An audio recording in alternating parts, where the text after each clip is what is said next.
అలాంటి ఉక్కు ఫ్యాక్టరీని ఈరోజు ప్రైవేటీకరణ చేస్తాం నిజంగానే చాలా బాధాకరం. ఇంకో పక్కన పెద్ద ఎత్తున తెలుగుదేశం పార్టీ కానివ్వండి, కార్మికులు కానివ్వండి ఈరోజు ఉద్యమం చేస్తుంటే ముఖ్యమంత్రి గారు చాలా తేలిక ఒక లేఖ రాశారు. ఆ లేఖ కనీసం కేంద్ర ప్రభుత్వానికి అందిందా అంటే కేంద్ర ప్రభుత్వం నుంచి వచ్చిన సమాచారం మాకు అందలేదని. అంటే ఇప్పుడు ఆ లేఖ ఎందుకు రాసినట్టు, ఎవడికి ఇచ్చినట్టు? అంటే ఆయన రాసి ఆయన జోబులో పెట్టుకున్నాడా?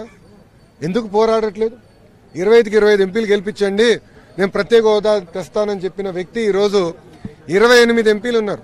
అంటే 22 లోక్సభ ఎంపీలు, 6 రాజ్యసభ ఎంపీలు ఉన్నారు. 28 మంది ఎంపీలు పెట్టుకుని ఎందుకు మీరు ఈరోజు విశాఖ ఉక్కు ప్రైవేటీకరణ వ్యతిరేకంగా ఎందుకు మీరు పోరాడట్లేదు? ఎందుకు మీరు పార్లమెంట్లో పోరాడట్లేదు? నేను అందుకే ఈరోజు అటు పక్కన జగన్ రెడ్డి గారిని, ఇటు పక్కన వాళ్ళ ఎంపీలు నేను నిలదీస్తున్నా.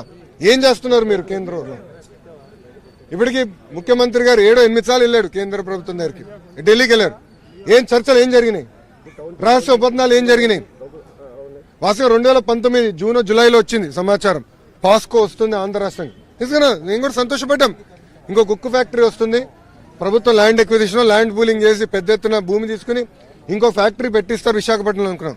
కానీ ఇలాంటి ఆలోచన, అంటే కార్మికుల పొట్టలు కొట్టే ఆలోచన జగన్ రెడ్డికి వస్తుందని మేము ఏనాడు ఊహించలేదు. కానీ అది వాస్తవమైంది ఈరోజు. ఇది చాలా బాధాకరం. ఇప్పుడైనా ఈ ప్రభుత్వం పోరాడి కేంద్ర ప్రభుత్వం ఒత్తిడి తీసుకొచ్చి ఈ ప్రైవేటీకరణ ఆపాల్సిన అవసరం ఉంది. నాడు నేడు తెలుగుదేశం పార్టీ విశాఖ ఉక్కుకి అండగా నిలబడింది. ఆనాడు ప్రైవేటైజ్ చేసేదానికి వాజ్పేయి ప్రభుత్వం నిర్ణయం తీసుకుంటే చంద్రబాబు నాయుడు గారు, స్వర్గీయ ఎర్రం నాయుడు గారు కలిసి ప్రైవేటీకరణ జరగకుండా చేశారు. దాని తర్వాత మాజీ ఎంపీ గారు స్వర్గీయ ఎంబీబీఎస్ మూర్తి గారు కానివ్వండి, ఎర్రం నాయుడు గారు కూడా విశాఖ ఉక్కుకి ప్రత్యేక గనుల ఇవ్వాలని ఆనాడు పోరాటం చేస్తాం జరిగింది. అలాంటి పోరాటం వల్లనే ఈరోజు ఉక్కు ఫ్యాక్టరీ ముందరికెళ్తుంది. కావాలని ఏదో నష్టాలు వస్తున్నాయి, వచ్చేసినాయి, అందుకే అమ్మాలంటున్నారు. ఎక్కడ నష్టాలు వచ్చినాయి? ఈరోజు పెట్టుబడి పెట్టారు, ప్లాంట్ మోడర్నైజేషన్కి వెళ్ళారు, కెపాసిటీ ఎన్హాన్స్మెంట్ వల్ల, డెప్రిసియేషన్ వల్ల నష్టాలు వచ్చినాయి. క్యాష్ ఆదా ఇప్పుడు కూడా నేను చెప్తున్నా, 5 సంవత్సరాలు చూస్తే విశాఖపట్నం క్యాష్ ప్రాఫిట్ లో ఉంది. తూతుమంత లెక్కలు రాస్తాడు ఈ ట్వీట్ రెడ్డి, ఆయన బాగా తెలిసి ఎన్ని. ఎందుకు మీరు వాస్తవాలు చెప్పట్లేదు? ఇది చాలా బాధాకరం. ప్రైవేటైజేషన్ మేము వ్యతిరేకంగా ఉన్నాము. మేము అందుకే చెప్పాం, రేపు ఎవరు వచ్చినా కూడా, ఎవరైతే ప్రైవేట్ సంస్థ వచ్చినా కూడా విశాఖపట్నం నుంచి తరిమే పరిస్థితి వస్తుంది. దయచేసి కేంద్ర ప్రభుత్వం కూడా మళ్ళీ ఆలోచించాలా. అంతేకాకుండా రాష్ట్ర ప్రభుత్వం, రాష్ట్రంలో వైకాపా నాయకులందరూ కేంద్ర ప్రభుత్వం పైన ఒత్తిడి తీసుకురావాల్సిన బాధ్యత వీళ్ళపైన ఉంది.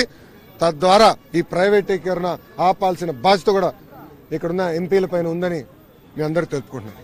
అది కాదు విచిత్రం అంటే చెప్తాను. ఈరోజు మీరు ఎవరు విశాఖ స్టీల్ ప్లాంట్ గురించి అడగల.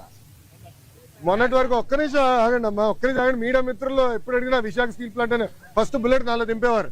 నేను ఆనాడు ఏం చెప్పాను?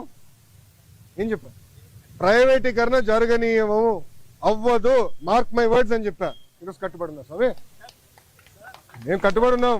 ఎన్డీఏ ప్రభుత్వం ప్రజల దయవల, ఇదేదో మేము మా గొప్పతనం కాదు, ప్రజలు అద్భుతమైన మ్యాండేట్ ఎన్డీఏకి ఇచ్చింది కనుక ఈరోజు మేము మాట్లాడగలుగుతున్నాం.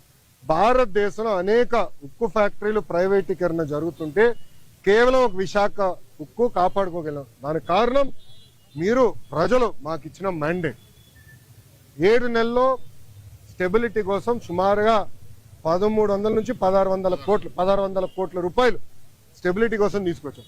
ఇప్పుడు 11,000 కోట్ల రూపాయలు కేంద్ర ప్రభుత్వం నిధులు తీసుకొచ్చాం. ఆంధ్ర రాష్ట్ర ప్రభుత్వంగా సుమారుగా 2,500 కోట్లు వేస్తున్నాం. ఇది by way of water, by way of power stability ఇచ్చడం.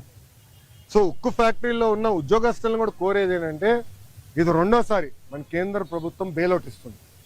మొదటిసారి ఇట్లనే ఎన్డీఏ ప్రభుత్వంలో తెలుగుదేశం పార్టీ భాగస్వామి అయినప్పుడు ఆనాటి ప్రధానమంత్రి వాజ్పేయి గారు సుమారుగా 13,000 కోట్లు ఇచ్చారు, 1,300 కోట్లు ఇచ్చారు. ఇప్పుడు 11,000 కోట్ల రూపాయలు ఇస్తున్నారు. ఇదంతా మనం దేశం కోసం మరి తిరిగి ఇవ్వాల్సిన బాధ్యత మనది. ఇదంతా ఎక్విటీ రూపంలో వస్తుంది, అప్పు కింద కాదు, మొత్తం ఎక్విటీ రూపంలో వస్తుంది. కానీ ఉక్కు ఫ్యాక్టరీ ఉద్యోగస్తులు కూడా నేను కోరేది ఏంటంటే, కష్టపడతాం, డివిడెండ్ల ద్వారానో ఉద్యోగాల ద్వారానో తిరిగి దేశానికి మనం చెల్లిద్దామని నేను కోరుతున్నాను.